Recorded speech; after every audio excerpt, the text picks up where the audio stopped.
Hello friends, welcome back to Keerthipriya vlogs. So ಇವತ್ತು ನಮ್ಮ ಅಣ್ಣಂದು ಫಂಕ್ಷನ್ ಇತ್ತು. ಕೆ ಎಮ್ ದೊಡ್ಡಿಲಿ ಭಾರತಿ ಕಾಲೇಜ್ಗೆ ಚೀಫ್ ಗೆಸ್ಟ್ ಆಗಿ ಇನ್ವೈಟ್ ಮಾಡಿದ್ರು. ಇದು ಬಂದು 35 ಇಯರ್ಸ್ ಅಬೋವ್ ಇರೋರ್ದು ಸ್ಪೋರ್ಟ್ಸ್ ಟೂರ್ನಮೆಂಟ್ಸ್ ಪ್ರೈಸ್ ಡಿಸ್ಟ್ರಿಬ್ಯೂಷನ್ಸ್ ಇತ್ತು. ಸೊ ಅಲ್ಲಿಗೆ ಚೀಫ್ ಗೆಸ್ಟ್ ಆಗಿ ಇನ್ವೈಟ್ ಮಾಡಿದ್ರು. ಅಲ್ಲೇ ಹೋಗಿದ್ವಿ. ಕಾಲೇಜ್ ಎಲ್ಲ ಚೆನ್ನಾಗಿದೆ, ಅದು ಕ್ಲಿಪ್ಪಿಂಗ್ಸ್ ನೋಡಿ. ಸೊ ಇದು ಮುಗಿಸ್ಕೊಂಡು ನಮ್ಮ ಆಂಟಿ ಮನೇಲಿ ಸ್ಟೇ ಆಗಿದ್ವಿ. ಸೊ ಅಲ್ಲಿ ಕೋಳಿ ಇದೆ, ಮನೆ ಟೂರ್ ಮಾಡೋಣ ಬನ್ನಿ ಫ್ರೆಂಡ್ಸ್. ಏನಿದೆ ಫಸ್ಟ್ ಬಾಗ್ಲಲ್ಲಿ ದೇವ್ರ ಫೋಟೋಗಳು ಹಾಗೆ ದೇವ್ರದೇ ತೋರಣ ಇದೆ.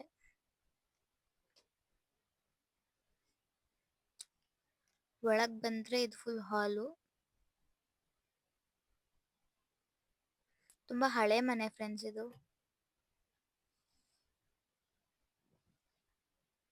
ಸೊ ಹಾಗೆ ಇಲ್ಲಿ ಬಂದ್ರೆ ಕಿಚನ್ ಇದೆ, ತುಂಬಾ ಸ್ಪೇಷಿಯಸ್ ಆಗಿದೆ ಕಿಚನ್ನು. ಸೊ ಈ ಕಡೆ ಬಂದ್ರೆ ಕೊಟ್ಟಿಗೆ ಇದೆ, ಹಸು ಎಲ್ಲ ಕಟ್ಟಾಕೋದು. ನಮ್ಮ ಚಿಕ್ಕಪ್ಪ ಎಲ್ಲ ರೆಡಿ ಮಾಡ್ತಿದ್ದಾರೆ ಹಸು ಕಟ್ಟಾಕಕ್ಕೆ. ಸೊ ಇದೆಲ್ಲ ಅಕ್ಕಿ ಮೂಟೆಗಳೆಲ್ಲ ಇಲ್ಲೇ ಜೋಡಿಸಿದೀವಿ, ಭತ್ತ ಅಕ್ಕಿ ಮೂಟೆ ಎಲ್ಲ. ಈ ಕಡೆ ದೇವ್ರ ಮನೆ ಹಾಗೆ ಫ್ರಿಡ್ಜ್ ಇದೆ. ಇದು ಹಳೆ ಕಿಚನ್ನು, ಇವಾಗ ಆ ಕಡೆ ಹೋಗಿದೆ ಕಿಚನ್ನು. ಸೊ ಹಾಗೆ ಈ ಕಡೆ ಬಂದ್ರೆ ಇಲ್ಲಿ ಬೀರು ಇದೆ, ಹಾಗೆ ಇಲ್ಲಿ ರೂಮ್ ಇದೆ, ಬೆಡ್ರೂಮ್. ಇಲ್ಲಿ ಫೋಟೋಸ್ ಇದೆ, ದೇವ್ರ ಫೋಟೋಗಳು. ಸೊ ಹಾಗೆ ಹೊರಗಡೆ ಬರೋಣ. ಅದೇ ಫ್ರೆಂಡ್ಸ್ ಕೊಟ್ಟಿಗೆ ನಾನು ತೋರಿಸಿದ್ದು, ಹೊರಗಡೆಯಿಂದ ಈ ಥರ ಇದೆ. ನೆಕ್ಸ್ಟ್ ಬಂದು ವಾಶ್ರೂಮ್ ಇದೆ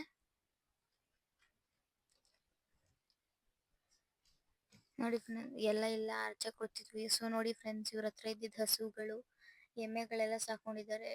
ಹಸು ಎಮ್ಮೆ ಎಲ್ಲ.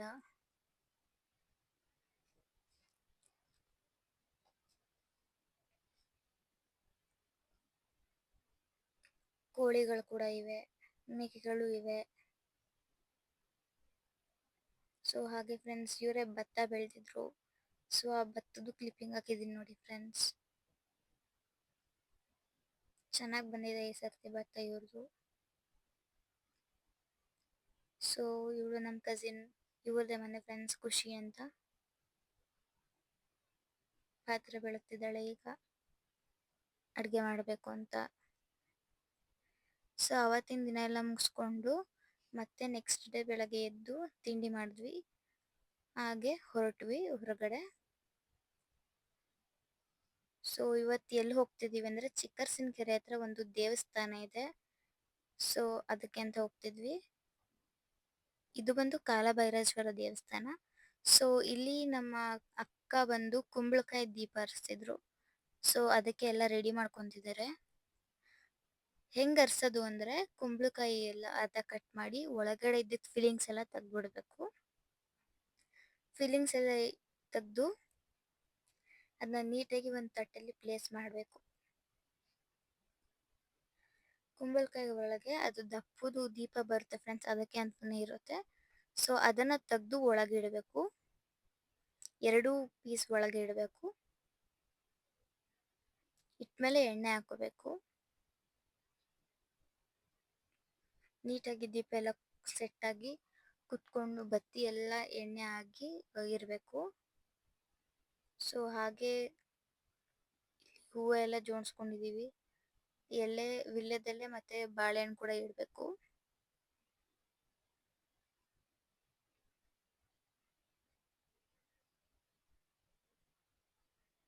ಎಣ್ಣೆ ಕ್ವಾಂಟಿಟಿ ಸ್ವಲ್ಪ ಜಾಸ್ತಿನೇ ತಗೊಂಡಿದ್ದೀವಿ. ರೋಸ್ ಎಲ್ಲ ಹಾಕಿ ನೀಟಾಗಿ ಇಟ್ಟಿದ್ದೀವಿ.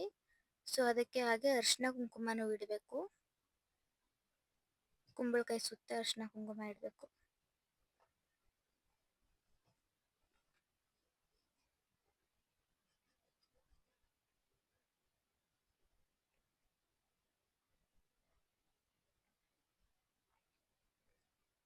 ಡೀಟೇಲ್ ಆಗಿ ತೋರಿಸಿದ್ದೀವಿ ಫ್ರೆಂಡ್ಸ್ ಈ ವಿಡಿಯೋದಲ್ಲಿ, ಹೇಗೆ ಕುಂಬಳಕಾಯಿ ದೀಪ ಹರಿಸೋದು ಅಂತ.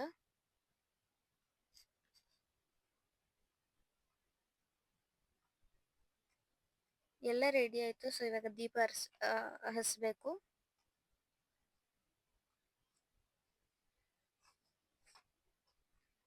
ನೀಟಾಗಿ ಎಲ್ಲ ಹತ್ಕೊಂಡ್ಮೇಲೆ ಗಂಧದ ಕಡ್ಡಿನೂ ಒರೆಸಿ ಅಲ್ಲೇ ಬಾಳೆಹಣ್ಣಿಗೆ ಸಿಕ್ಕಿಸಿ ದೇವ್ರ ಹತ್ರ ತಗೊಂಡೋಗಿ ದೇವಸ್ಥಾನ ಚೆನ್ನಾಗಿದೆ ಫ್ರೆಂಡ್ಸ್. ಇದೆ ದೇವಸ್ಥಾನ. ದೇವಸ್ಥಾನಕ್ಕೆ ತಗೊಂಡೋಗಿ ಪ್ರದಕ್ಷಿಣೆ ಹಾಕ್ಬೇಕು. ತುಂಬಾ ಪವರ್ಫುಲ್ ದೇವರು ಫ್ರೆಂಡ್ಸ್. ಚೆನ್ನಾಗಿದೆ. ನಂದಿ ಕೂಡ ಇರುತ್ತೆ ಇಲ್ಲಿ. ಸೊ ಹಾಗೆ ಟಿಂಕು ಎಲ್ಲ ಕೈ ಮುಗಿತಿದ್ಲು ದೇವ್ರಿಗೆ. ಸೊ ಇವಾಗ ಈ ತರ ಇಟ್ವಿ ನಾವು ದೀಪ ಹರಿಸಿದ್ಮೇಲೆ. ಸೊ ಇದೆಲ್ಲ ದೇವ್ರುಗಳಿದೆ. ಹಾಗೆ ಈ ದೇವಸ್ಥಾನದಲ್ಲಿ ಪ್ರಸಾದ ಕೂಡ ಕೊಡ್ತಾರೆ, ಅನ್ನ ಸಾಂಬಾರ್. ಸೊ ಹಾಗೆ ಎಲ್ಲ ದೇವಸ್ಥಾನ ಮುಗಿಸ್ಕೊಂಡು ಬಂದು ಕಬ್ಬಿನ ಜ್ಯೂಸ್ ಕುಡಿಬೇಕು ಅನಿಸ್ತು. ಸೊ ಹಾಗೆ ನಿಲ್ಸಿದ್ವಿ. ಕಬ್ಬಿನ ಜ್ಯೂಸ್ ಕುಡಿತಾ ನಾವು ಕಬ್ಬು ಹೇಗೆ ಕ್ಯಾರಿ ಮಾಡ್ತಾರೆ ಅಂತ ನೋಡ್ತಿದ್ದೀವಿ. ಬನ್ನಿ ನೋಡಿ ಫ್ರೆಂಡ್ಸ್. ಟಿಂಕು ಸ್ವಲ್ಪ ತುಂಟಾಟ ಎಲ್ಲ ಆಡ್ತಿದ್ಲು. ಎಲ್ಲ ನೋಡ್ಕೊಂಡು ವಾಪಸ್ ಮನೆಗೆ ಅಂತ ಹೊರಟ್ವಿ. ಸೊ ಮನೆಗೆ ಹೊರಟ್ಮೇಲೆ ಟಿಂಕುನೇ ಸ್ವಲ್ಪ ಆಟ ಆಡ್ತಿದ್ಲು. ಹಾಗೆ ನೈಟ್ ಮತ್ತೆ ಟಿಂಕು ಐಸ್ ಕ್ರೀಮ್ ಬೇಕು ಅಂತಿದ್ಲು ಅಂತ ಮೆರಾಕಿಗೆ ಹೋಗಿದ್ವಿ. ಮೆರಾಕಿಲಿ ಐಸ್ ಕ್ರೀಮ್ ತಿನ್ಕೊಂಡು ಬಂದ್ವಿ. ಟಿಂಕುನು ತಿಂತಿದ್ಲು ಫ್ರೆಂಡ್ಸ್. ಎಷ್ಟು ಐಸ್ ಕ್ರೀಮ್ ಕೊಟ್ರು ತಿಂತಾಳೆ ಅವಳು. ಸೊ ನಾನು ಕೂಡ ಐಸ್ ಕ್ರೀಮ್ ತಿಂದೆ. ಇವತ್ತಿನ ವ್ಲಾಗ್ ಇಷ್ಟೇ. ಇಷ್ಟ ಆಗಿದ್ರೆ ಲೈಕ್ ಮಾಡಿ, ಶೇರ್ ಮಾಡಿ, ಹಾಗೆ ಸಬ್ಸ್ಕ್ರೈಬ್ ಮಾಡಿ. Thank you for watching.